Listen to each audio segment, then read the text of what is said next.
Hello friends, welcome back to my new vlog. Shri Shivaya नमस्तुभ्यम। तो आज है मेरा डे 2 बट कथा का है डे 4 और कथा हो चुकी है ख़त्म, क्योंकि कथा की जो टाइमिंग है वो 1 बजे से 4 बजे तक है।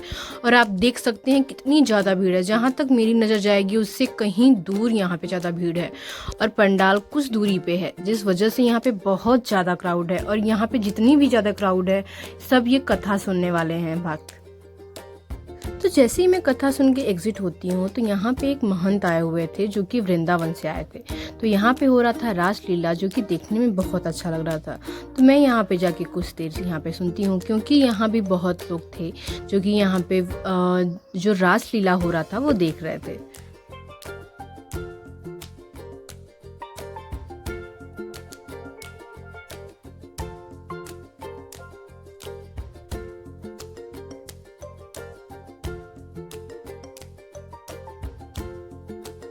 तो अब मैं जा रही हूँ मेन पंडाल की तरफ, जहाँ पे उनका शिविर लगा है, यानी चतुआ बाबा का जहाँ पे आश्रम है, मैं वहाँ पे जा रही हूँ। और मैं दिखाती हूँ आपको कितनी ज़्यादा यहाँ पे क्राउड है। और जितने भी लोग आपको यहाँ पे दिख रहे हैं अभी के टाइम पे, ये सारे भक्त हैं, शिव भक्त हैं, यानी कि प्रदीप मिश्रा जी की कथा सुनने वाले भक्त हैं। और आप देख सकते हैं रोड पे जितनी ज़्यादा क्राउड है उतने ज़्यादा लोग चले जा रहे हैं। और बाहर जो जहाँ पे उनका आश्रम है सतुआ बाबा का, उसके बाहर भी बहुत ज़्यादा क्राउड है। और यहाँ पे जितने भी भक्त हैं सब शिव महापुराण वाले हैं।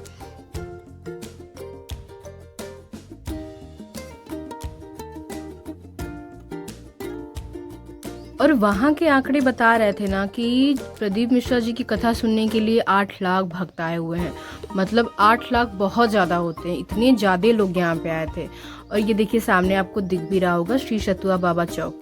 तो यहाँ से कुछ ही दूरी पे चतुआ बाबा का आश्रम है, जहाँ पे पंडित प्रदीप मिश्रा जी की कथा हो रही है, सामने आपको दिख रहा होगा। और यहाँ पे सब भक्त आराम से बैठे हैं मौज मस्ती के साथ, क्योंकि कहा ही जाता है कि जो शिव भक्त होते हैं वो हमेशा अपनी मौज मस्ती में रहते हैं।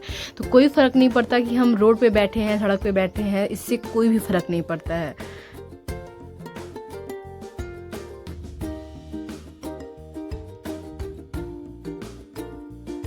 ये है मेन पंडाल, यानी श्री चतुआ बाबा का सेवा शिविर है, जहाँ पे आपको दिख रहा होगा सामने लिखा भी है।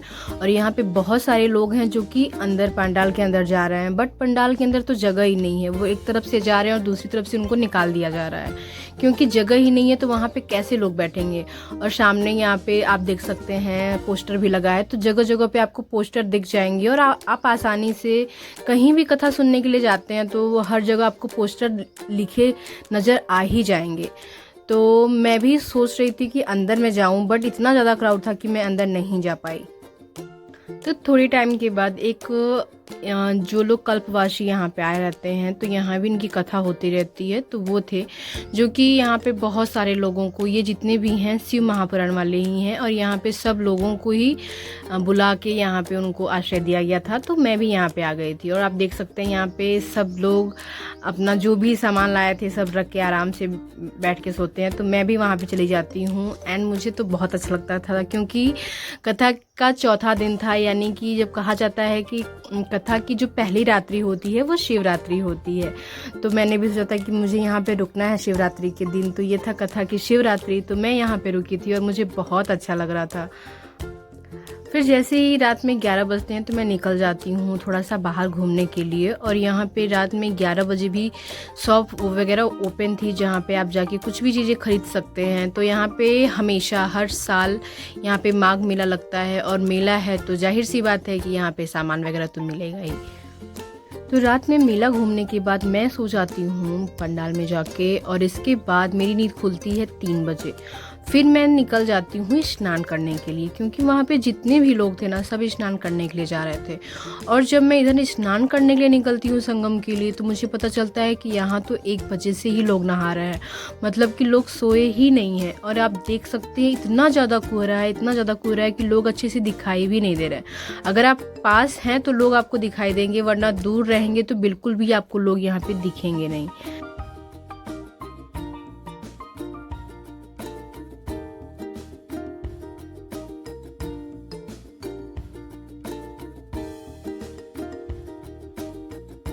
तो मैं भी निकल जाती हूँ स्नान करने के लिए और मुझे पता है कि बहुत ज़्यादा मुझे ठंडी लगने वाली है, क्योंकि सच में यहाँ पे बहुत ज़्यादा ठंडी थी और पानी तो बहुत ज़्यादा ठंडा रहेगा। तो फिर भी मैंने हिम्मत जुटा के फिर मैं गई स्नान करने के लिए।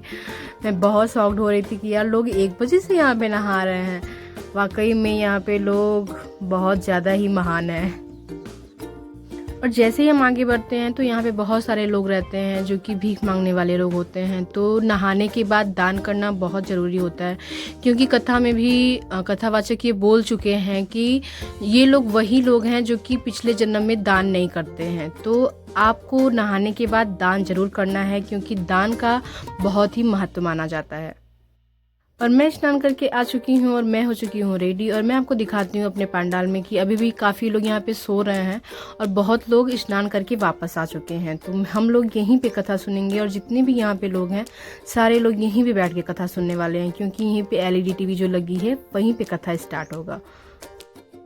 तैयार होने के बाद मैं आ जाती हूँ बाहर, क्योंकि हमारे पंडाल के बाहर भोलेनाथ का बड़ा सा शिवलिंग रखा हुआ था और बड़ी सी मूर्ति रखी हुई थी, जो कि बहुत मुझे अच्छा लग रहा था कि यार ये सबसे बेस्ट पार्ट है कि यहाँ पे भोलेनाथ का शिवलिंग रखा गया है, जिस वजह से आराम से हम लोग नहा के आएंगे और भोलेनाथ की पूजा कर सकेंगे।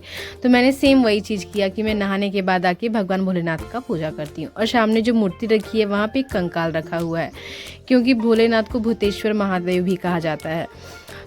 पूजा करने के बाद मैं आ जाती हूँ पंडाल के अंदर, क्योंकि कथा हमारी हो गई है स्टार्ट और कथा का आज डे 5 है। तो लास्ट डे की जो कथा होती है वो सुबह 8 बजे से 11 बजे तक होती है।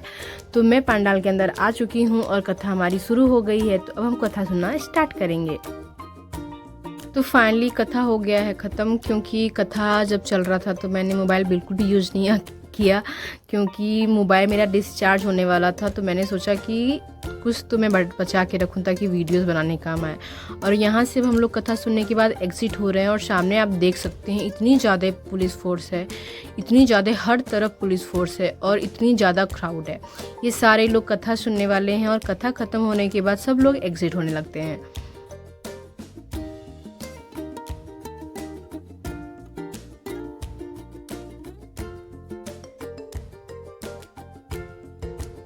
मुझे लगी थी जोरों की भूख, तो मैंने सोचा सबसे पहले पेट पूजा की जाए। तो इसके बाद मैंने लिया चाट, जो कि यहाँ पे 25 रुपीज़ का मिल रहा था और खाने में भी टेस्टी था। तो मैंने पहले खाया चाट से कहाँ पेट भरने वाला है। तो मैंने इसके बाद लिया मंचूरियन राइस, जो कि यहाँ पे 100 रुपीज़ प्लेट मिल रहा था और खाने में भी बहुत ज़्यादा टेस्टी था।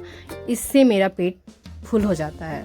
तो खाने के बाद थोड़ा सा मुझे रिलीफ मिलता है और फिर से मैं चलना स्टार्ट कर देती हूँ। और आप देख सकते हैं पीछे क्राउड तो हमेशा है, यहाँ पे रहता ही है, बट महापुराण के दिन और भी ज़्यादा था।